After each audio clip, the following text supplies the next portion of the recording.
And welcome to the news of 9/26. That is September 26 for people that don't use American date formats. I am once again joined by Maxxii as we cover these topics. Maxxii, this is like the 7th week or 8th week you've done this. You gotta have a catchphrase by now. Yeah, look, I've been thinking about it and I realized that there's going to be no way for me to force it to happen. So I'm just going to say hello in a way that comes naturally. So, hello. Great catchphrase, dude. You're really That's my catchphrase. Dude, can you imagine that? Can you imagine if that is the thing that sticks? It's like, yo, is that the hello guy? Yo, I love him. He is good. Dude, please, can you, just say it for me. Just say it for me one time. Hello. Oh! I can imagine our merch. Holy shit, I want It's merch just a shirt that just says hello. in Comic Sans, all lowercase, just hello. I just want it to stick, guys. I want this to be a thing going forward. I want this to be in every video and every comment. This is now his thing, and he has no choice in the matter. Oh my god. All right, let's do the news. First things first, remember a week ago, maybe 2 weeks, I think it was last week, where we said that the Wrath of the Lich King servers were going to be on fire and everything was going to be awful when the game launched? We were right. And it's funny that a game about ice and being frozen is just perpetually bathed in fire. And what? Really quickly, that's a theme of today's episode. We were right, okay? I just want to put that out there. That is the theme of today's episode, yeah. We were right. We were right. Yep, absolutely. If you've been trying to play Wrath of the Lich King, my condolences go out to you, as there is a ton of problems, including transportation systems like flight paths completely breaking under crowds of players. And Blizzard's response was like, hey, look, if there was a button we could push to fix this, we'd fix it. But there's not. So suck it up. Dude, you're hearing reports of some people, logging in via their Windows control center so they can access their computer when they're at work. So they can start the login process, and then on the drive on the way home, they know they're going to be in the server by the time they get there. That's crazy. This isn't shocking because I knew people when Vanilla WoW came out, like I said, that went to bed after being in the queue for 6 hours, used a macro to not get disconnected so their mouse would move randomly, woke up 8 hours later and were still in queue. I'm not kidding when I said that people would do stuff and stay in queue for like up to 16 hours. Good luck. I'm not going to be personally playing it.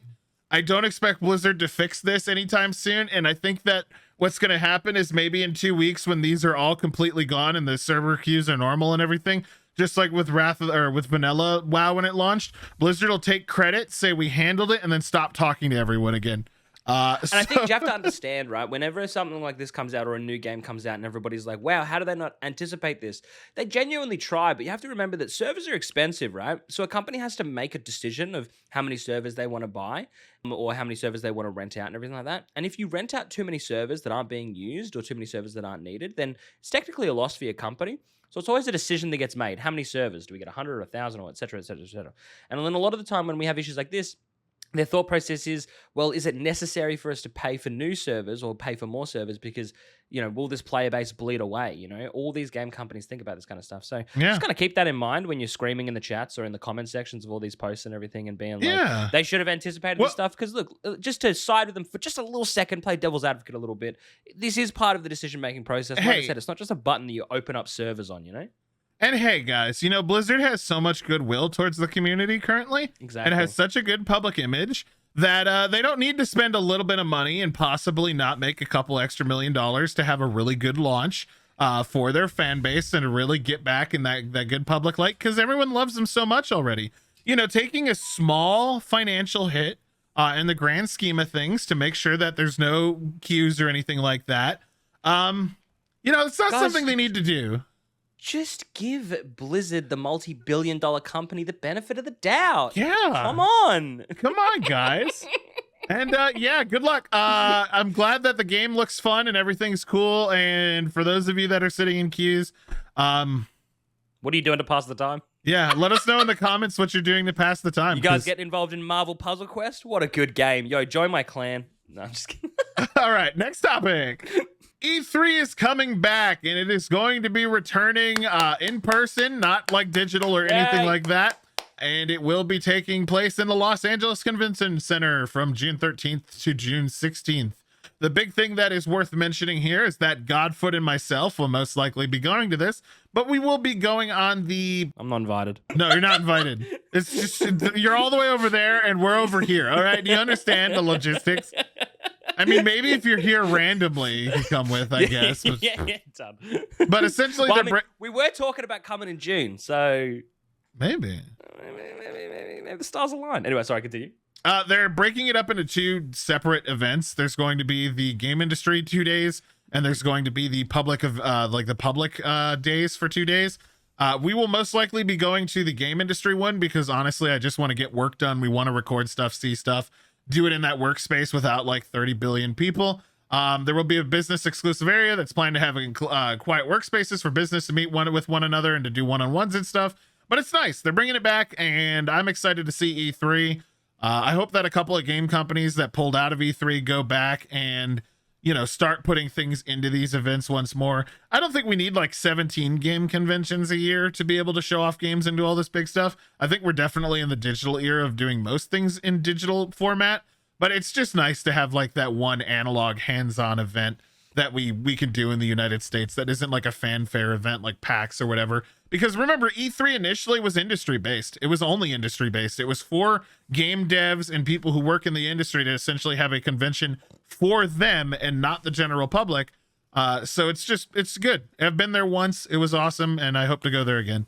I'm curious to see who's actually going to appear, what devs are going to appear, because think about it, Nintendo's probably not going to go because they do their own thing. PlayStation's or Sony's not going to go anymore because they do their own thing now. They separate from E3 before all of this stuff happens. So is it going to feel like a really Xbox or Microsoft-centric event? Is it going to feel like more of an Xbox and PC gaming convention rather than the what it used to be, which was... Yeah. I'm interested to see who's going to go. Who do you guys want to see? Yeah, let us know down below. I need 1 second as food just got dropped off and I need to go grab it real quick. No worries. Dunkey. We like Fortnite, Fortnite, fellas.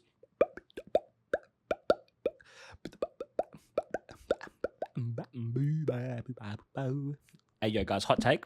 I like The Last of Us Part 2. I thought it was a good game. Why is Critical such a good-looking dude? I reckon he looks like he smells, but I'd give him a kiss. If you guys want a video recommendation, go watch General Sam's video called They Enslaved My Only Son in Kenshi. It's a bit slow, but it's very funny. You guys like fart jokes? Oh, hey, what's up? All right, I'm back. Dunkey announces his own video game publishing company, Bigmode. So obviously everybody knows that video game. I love that name, dude. I love how he says it too. It's so funny. So Dunkey released a video about a couple days ago announcing that he was kind of sick of the way that indie games were pushed aside for AAA big budget titles, and he wanted to offer some of his quote-unquote expertise in the video game industry and some of his own personal finances to help get these games off the ground and up and running. And it's pretty exciting stuff, in my opinion. What do you think, Del? I think it's awesome. I think that YouTubers and giant personalities and influencers have more push, arguably, than most of the publishers in the industry. And it's safe to say that, like, he's definitely got a huge network of support as well. So, like, anything he pushes because of his popularity will create, like, the trickle effect of, like hundreds of other YouTubers covering the same thing, especially if he gives it good props. I mean, you saw the same thing with things that he covered, like Undertale and stuff like that. I mean, he helped push that really hard and a few other games. So I think it's good. But also, I just want to quickly say as well, a lot of people are thinking that this means that Dunkey is trying to get himself involved in the development process and that he doesn't know anything about development and all that kind of stuff. That's not actually what he's doing. He says in the video that all he's trying to do is basically get in on the ground floor and offer his opinion to these small developers on what it takes to be successful. And if they follow those and he believes that the game is of high quality, he basically will put his Bigmode sticker of approval. Think like Oprah's book club style thing. Yeah, absolutely. And there's pretty much no harm in it. You've seen a lot of pushback, and I think it's really funny where we talked about this a little before recording that like Maxxii and I think most gamers, I've talked to a lot of people about this. The average person is like, heck yeah, this is awesome. It's giving more power to indie devs. It's bringing the power to like creators and individuals, and less so these massive billion-dollar companies that have like a stranglehold on everything. The pushback and the negative criticism, I've seen only two types. Either it's people in these publishers that are saying, this is a horrible idea. Oh, he's going to fail. There's no chance he succeeds. No indie company should work with him. Blah, blah, blah. I hear that because obviously they're biased and they are afraid of this happening. And just based on the amount that they're trying to fight against this, they are really afraid of this happening because this is like a potential doomsday scenario for a lot of these publishers. And the other thing I've seen is just people who like don't like Dunkey basically creating hit smear pieces on him and trying to make up like the worst reasons for why they don't want people to support this. But overall, there's no harm in trying, and honestly, more power to him. If it even helps one game launch and become super successful that was an indie game that normally wouldn't have gotten it, then it's a success in my eyes, regardless of what anyone else says. This is a way for him to be able to kind of help you differentiate between the high quality and the low tier. Yep. The UK police have arrested the 17-year-old hacker in connection with the Grand Theft Auto 6 leaks. The former Reuters journalist says that the investigation is being done jointly with the FBI. I hope I'm pronouncing Reuters correct, by the way. So for anybody who doesn't know, last week we did a story on Grand Theft Auto 6 being leaked and how we couldn't even show any footage of it or anything like that because it was getting cracked down upon.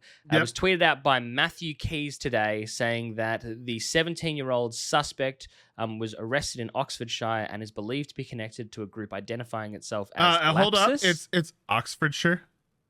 Oxfordshire? What did I say? Shire? Yeah. Nah, dude, it's got an E at the end. Anything with an E at the end means the I is pronounced, or any vowels are pronounced the way that they are said. So it's Oxfordshire, not Oxfordshire. That if it's Oxfordshire, dude, but English is bad. Anyway, so he was arrested there, and apparently he's connected to a group identifying itself as Lapsus, who I'm seeing around a lot lately. They definitely seem to be like an up-and-coming anonymous-esque hacking group. But yeah, that group apparently they organized primarily via Telegram channels. And yeah, it's been confirmed that he was the source of the leak. And yeah, a lot of people are divided. Even Dylan, you and I were having this conversation earlier where you were saying that, look, is it really hacking if all he did was join a group and ask for a password? And it's maybe hacking. I mean, social hacking, I guess. It definitely is, but then he did go on to demand money and try and blackmail extortion the company, kind of is illegal. I was basically like, if someone, like, I think the Uber thing happened too, where they just acted like IT and were given a password or whatever in like a Slack communications group. But it's like, if someone's stupid enough to just give a random person the keys to the kingdom, I don't think they should be arrested for that. I think they should be arrested for essentially what they do with it. And yeah, extortion's kind of bad. Being like, I'm going to release your source code unless you pay me money. That's a little illegal, I got to say.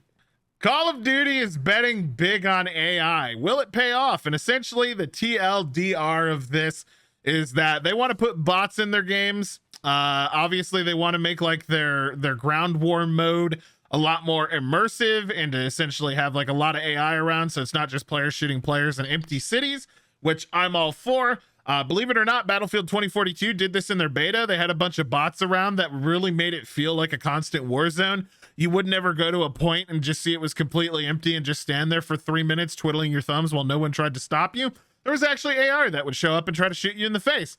And I know a lot of players in this game are going to be really upset that they're adding AI and they're going to be like, it takes away from the kill boards and the blah, blah, blah, elitism. And I don't want people to kill bots to get XP because then I don't feel as good about myself. That's what we heard with Battlefield.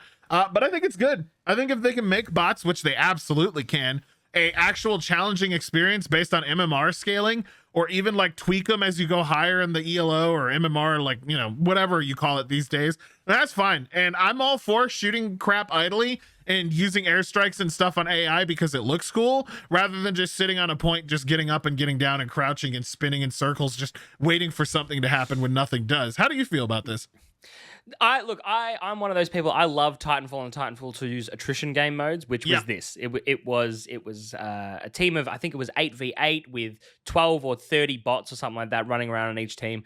And I genuinely enjoyed it. I had fun. It was one of those things that even if you weren't as talented as the rest of the game, you still felt like you were having an impact on the game. Yeah. You were still able to help and all that. So I genuinely enjoyed it. And I'll be honest with you, I enjoyed it in the beta. I didn't enjoy, I think that Modern Warfare 2 is shaping up to be a very bad game. That's just my opinion. But I had a ridiculous amount of fun playing it.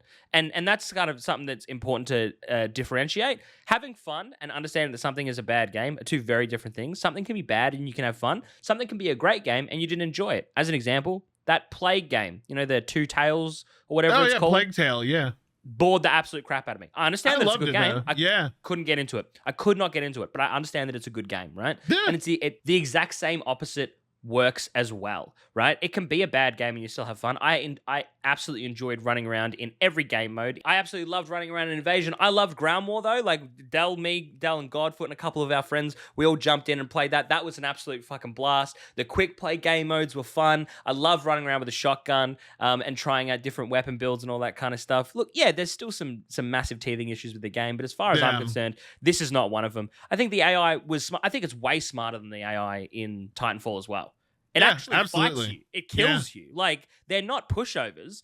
And a lot of the time, they're showing up 2, 3, 4 at a time. So you still have to be fairly good to be able to wipe out an entire squad of them. So, yeah, all in all, I enjoyed it. And I'm excited to see what they do with it when the full game releases in whenever it comes out.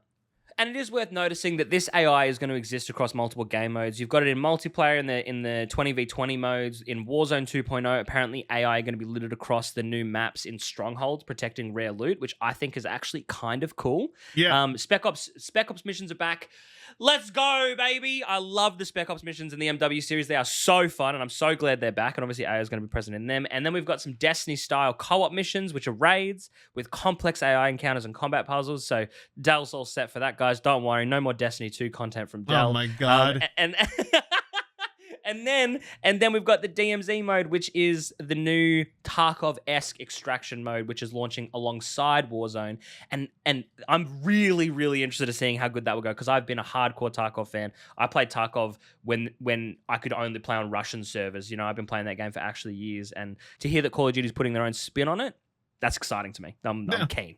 Love to see how it turns out. Let us know what you think down below about AI.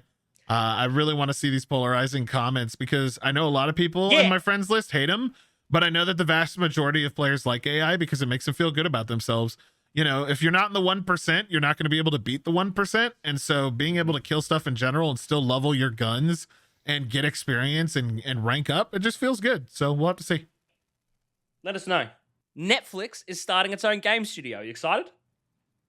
Yes. So news broke about 24 hours ago, maybe 48 hours ago, that Netflix is finally starting its own game studio. This is obviously coming on the back of Netflix starting to introduce mobile games into the actual Netflix app that you can download directly. Obviously, this is also coming on the back of Cyberpunk Edge Runners doing so well and launching Cyberpunk to be the most played game on Steam in terms of single player games, if I believe correctly. It's had its highest player peak since launch. So there's an incredible amount of synergy between those two medias, which when it does work can't be denied, as reported on Game Rant. But even right now, you go on the app and you can download Oxenfree, Stranger Things 3, the game, some solitaire games. A lot of them look pretty D-tier rated in terms of games themselves, but the VP, the vice president of Netflix's game studio, announced that the headquarters for this new branch will be located in Finland and held by Marko Listitka as the studio director. So there's some serious things in the works from Netflix. My guess is going to be a lot of these are going to be mobile based to start off with, or games that can be played with a simple controller, maybe with a television remote or something like that. I think the one thing that's going to make me positive and hopeful for this, and this might be a hot take, is that saying the guy Marko Listitka, basically Rahimi went on to say on behalf of that one of the guiding principles of Netflix's foray into the video game industry would be a complete lack of monetization, ads, and in-app purchases, which means that they just want to put games on there and they don't want monetization, ads, or in-app purchases as of this moment. And if they keep that word and they actually try to develop and do games that are pretty okay, maybe even on the same level of like solid indie titles and stuff, that's awesome. And it might set a trend if it makes them tons of money in subscription services. I pretty much see this as like the same thing as like NVIDIA GeForce streaming. Or Stadia, but like not failing miserably yet. I think this will work. I think it'll definitely work. It also, and it's also worth noting as well that Listitka, he was the managing director of, I believe, the managing director of Zynga, who made Farmville, Words with Friends, and a bunch of other mobile games that everybody on Earth has played at least once in their life. So he knows what he's talking about. He would know to an extent what a business needs to become successful within that market. Hey, I'm all for it. There's no problem with like competition trying to actually do stuff without microtransactions in the industry. And I mean, even if it does fail and the games aren't that great, if they actually stick to their manifesto, I'm proud of them. And you know what? Yeah. Like that's good. It might, even if they succeed though. I love how you called it a manifesto. It's a manifesto.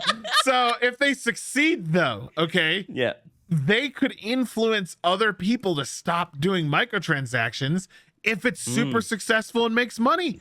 I mean, it could help a little bit, and I'm all for it. I don't believe them. There's going to be microtransactions. I don't believe it. Let me just get that out there. I don't believe for a minute that's going to hold up past like the company introduction. But we'll see. We'll have to see. I'll give a benefit of a single little minute doubt. And we'll just see. We'll see. Well, that's going to be it for the news today. Let us know what you thought about all these articles down in the comments below. As you know, engagement is more important than views, I guess, right now on the platform. But we appreciate you nonetheless.